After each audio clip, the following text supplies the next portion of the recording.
I was very fortunate to have the opportunity to attend both Bonnaroo and Burning Man in 2016, and they were both fantastic events. I thought it would be great fun to sort of compare the two and discuss the different aspects that make up each festival, and help you learn about them if you haven't been, to help you decide which festival is right for you, if not both. If you're new to the channel, my name is Alicia and this is AMA TV. I make fun travel videos from around the world and I would love to have you as a new subscriber. So hit the subscribe button below and also leave me a comment with your thoughts. Let me know if you've been to either of these festivals and what you thought of them. Let the comparisons begin. Bonnaroo and Burning Man, they both start with a B. Bonnaroo is actually Creole slang for good stuff, and Burning Man refers to the actual burning of a giant wooden man. They're both United States festivals that I would call self-contained, meaning you go and you stay the entire time without leaving the festival grounds. Bonnaroo does have a car service that will take you about 20 minutes down the road for a supplies run at Walmart, but at Burning Man, you definitely don't leave. While Bonnaroo is a fairly classic music festival with its own unique culture, Burning Man is known as more of a gathering or art festival. Burning Man itself calls it an annual experiment in temporary community. Bonnaroo highlights its well-rounded lineup of bands, solo acts, and DJs, along with art installations, art for sale, and artistic expressions everywhere. Burning Man is similar with its artistic expressions, but still a lot harder to explain, which is why it's so unique and brilliant. At Burning Man, the idea is that everybody becomes an artist, so there's no separation between fans and performers. So you might perform the music yourself, or create a giant piece of art, or spin some tunes from your giant art car. While Bonnaroo has Centeroo with various tents and stages within it where all the action is actually held, at Burning Man you could host a party at your camp, or attend a party at another theme camp, or simply let the wind guide your path for the day. The action is everywhere. Bonnaroo and Burning Man are both events that have been going on for a very long time. Burning Man takes the lead, being in its 31st year, with Bonnaroo in its 15th. And they've both evolved greatly during this time. Burning Man began as a small gathering of hippies on the beach in San Francisco with the idea of burning a giant wooden man, while Bonnaroo began as a decent-sized southern music festival featuring a lineup of mostly jam bands.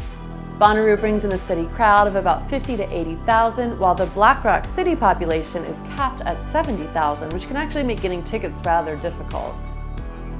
Bonnaroo is located in the suburban town of Manchester, Tennessee, on land that they own known as the Farm or Great Stage Park. Burning Man is held in a public land space in Nevada known as Black Rock Desert. This place is known to burners as the Playa or Black Rock City because once Burning Man begins, an entire city is constructed there every single year. While Bonnaroo is very much a southern festival, Burning Man, despite being held in Nevada, is mostly represented by the Northern California and San Francisco Bay Area crowd. A very cool crowd. Sorry, I'm from the East Coast, I say Nevada, they say Nevada out there. Here's a fun visual comparison for you. I figured a great way to show you the campgrounds would be to film it from the top of my car. So you can compare camper density, color palette, the landscape, my wardrobe, and general visual vibe. Well, I'm just up here on the roof of the truck, Bonnarooing around. Wanted to show you the campsite. So you can see like people aren't really crowded. And if we had like another tent, we could have put it up. And every pod has its own little central station where there's vendors and there's definitely tons of food. There's so much good food here. Okay, because I did this at Bonnaroo, I've got to do it here at Burning Man too. I've never been on the top of my Jeep before, but now I am. While any fun, free-spirited person is certainly welcome and could easily fit in at either festival, Bonnaroo tends to draw about 1/3 Tennessee locals, 1/3 surrounding state Southerners, and the rest mostly Americans from other states and maybe a few international travelers. According to their official census, Burning Man is made up of about 80% Americans, half of which are Californians. Most others come from northwestern states, but there's still a huge mass of international travelers that come all the way to the States just to attend Burning Man. Apparently, it's legendary in Europe.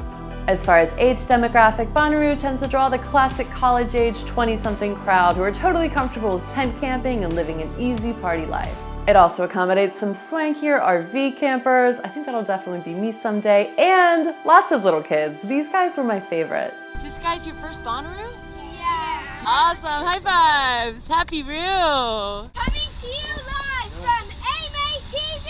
We are at Tennessee, Manchester at Bonnaroo. Burning Man generally draws a slightly older crowd with a median age of 34, which is actually really cool. These dedicated burners are more likely to plan all year, designing an infrastructure to build, getting involved in committees to organize camps, attending the burn year after year, and spending a significant amount of San Francisco money to make Black Rock City happen. You'll find everything from babies to 70-year-olds at Burning Man. It's so funny that thanks to some overblown mainstream music festivals like Coachella, festival attire has now become a genre of clothing in stores for girls in spring. It's actually just kind of clothing that I would wear any given day. True festival attire, I believe, is simply wearing whatever the heck you want that you may not wear in regular life, but at the festival you know that you'll only be celebrated rather than judged for it. Bonnaroo felt like a great time to break out those heart-shaped sunglasses and fringe tops that are barely even tops, henna tattoos, flowy dresses, and really just whatever to keep cool on a hot southern summer day. Burning Man will bring all kinds of craziness out in people, but it also seems to inspire a grungy, almost steampunk look. But really, this look is more of a result of circumstance and survival rather than trend. Goggles, boots, gloves, and scarves are 100% necessary for dealing with playa dust, so everybody wears them. Everybody also sort of wears the dust, and it has this really beautiful way of coating your hair, shoes, and clothes, and creating sort of a unified burner look. Besides that, people really just wear whatever the heck they want, and also complete nudity is quite popular and accepted in Black Rock City. This is where the differences really come into play. The Bonnaroo farm has progressed from a warm, grassy patch of Tennessee nature to a warm, grassy patch of Tennessee nature now outfitted with permanent fixtures for bathrooms, shelter, and stages, all just for Bonnaroo. The playa, on the other hand, is literally an uninhabitable desert where nothing is able to grow. The nearest thing even resembling a town is about an hour away, and it's just a few small stores and shops. The nearest real city would be Reno, about 3 hours away. Fortunately, Black Rock City does set up a temporary airport each year to help assist people getting in and out if they need to quickly. Black Rock City is built from the ground up each year and then completely destroyed, leaving absolutely no trace in the desert. It's actually a big part of Burning Man culture to be sure to leave the desert in pristine condition, especially after what's just taken place. While Bonnaroo provides the basic bathroom, shower, wash stations, and charging stations, Burning Man provides nothing besides porta potties, but don't worry, we'll cover survival next. At Bonnaroo, you do need to provide your own shelter, so you can do this with your car, a tent, a pop-up shade. I've seen people just sleep outside in hammocks because the elements are pretty nice down there in Tennessee. And I still am rather impressed by how neatly they arranged everybody's car parking. They have your tires on this line, and then the campsites are very kind of organized behind that. So everything is in these nice, like, perfect rows. I like perfect rows. You can bring and cook your own food, but if you happen to run out of it, there are tons of amazing and delicious food trucks, coffee stands, a beer garden, and more.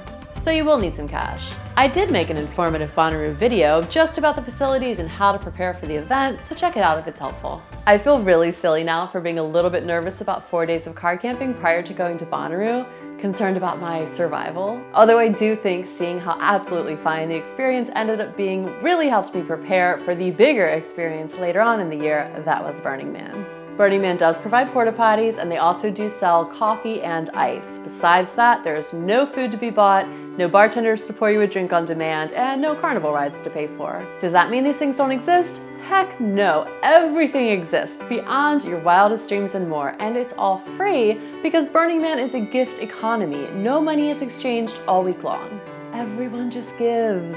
So everyone will bring something to share, whether it's a performance, a playground that you've built, a laser dance party you've constructed, a bicycle repair center, or maybe an adoption center for playa pets. Gigantic adult skee ball, but with fire. Fire! Of course, people also give out wonderful things like food and drink via the many fun-themed bars.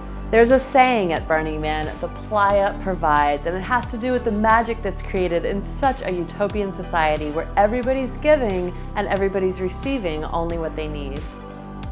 Although you can bring your car to both of these events for the purpose of camping, you really can't just drive it around. Unless, of course, it's an art car in the case of Burning Man. Bonnaroo covers a 650-acre park, so generally if you want to get somewhere, you walk.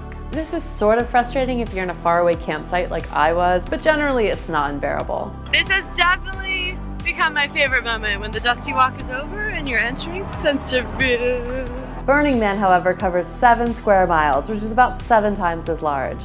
Fortunately, they do allow bicycles, and bike culture is actually a huge part of the event.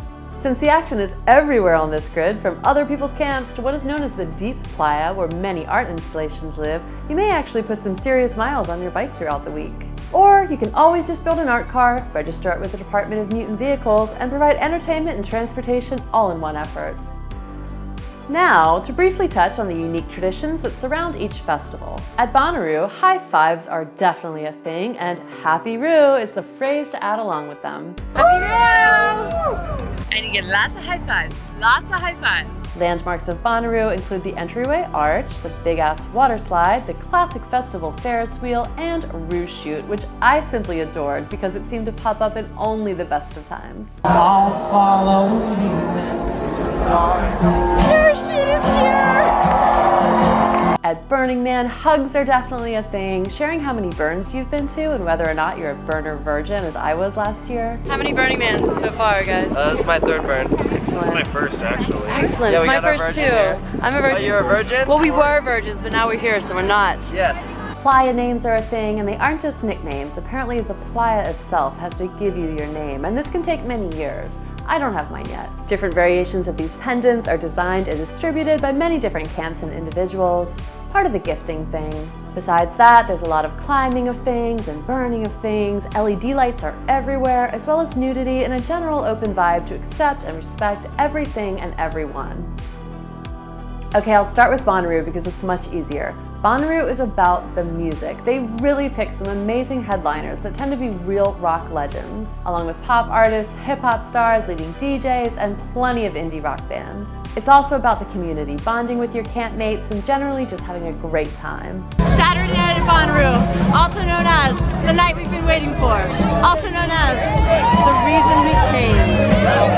Who's playing tonight? Pearl Jam. Pearl Jam. Seeing any live music that you love, especially with people that you love, can be a transformative experience, and that's why people talk about music festivals being life-changing all the time. Bonnaroo, with its isolation of 4 glorious festival-focused days, is definitely no exception. Burning Man somehow goes much deeper, especially if you're on that plane to receive it.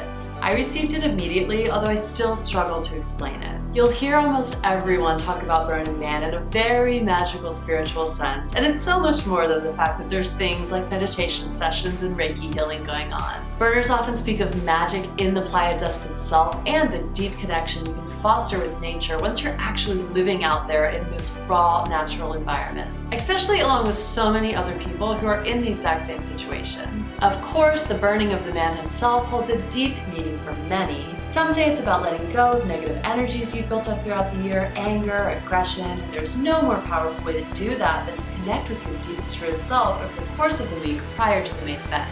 There's so much more to say about this, and one person that really helped me get a grasp on it before I went is longtime burner and YouTube creator Halcyon. He's super cool and has a lot of great insight and experience that goes much deeper than my 1 year attending. His entire YouTube channel is mostly about Burning Man.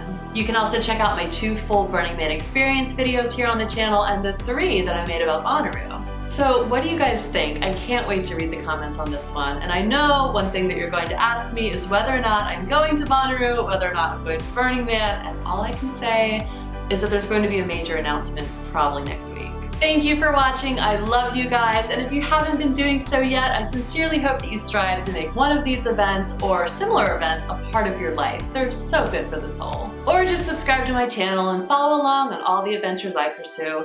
I'll see you guys next time. Bye!